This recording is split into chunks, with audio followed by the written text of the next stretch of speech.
પોરબંદરના ભૂતનાથ મહાદેવ મંદિરના પટાંગણમાં બે આખલા લડતા હતા ત્યારે ત્રીજો આખલો પણ આવી ચડતા ત્રણેય વચ્ચે જંગ ખેલાયો હતો, જેના કારણે સ્થાનિકોનો જીવ અદ્ધર થયો હતો અને ભારે ભયનો માહોલ જોવા મળતો હતો। ત્યારે મહાનગરપાલિકા દ્વારા વહેલી તકે આખલા પકડવાની કામગીરી શરૂ કરવામાં આવે તેવી માંગ ઉઠી છે।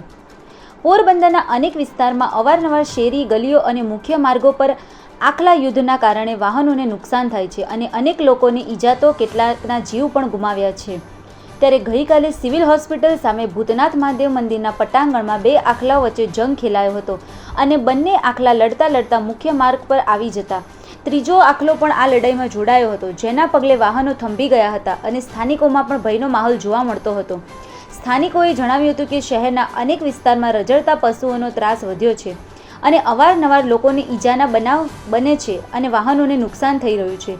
આ અંગે મનપાને રજૂઆત કરવા છતાં કોઈ કાર્યવાહી કરવામાં આવતી નથી અને માત્ર કાગળ પર જ આખલા પકડી સંતોષ માની લેવામાં આવે છે।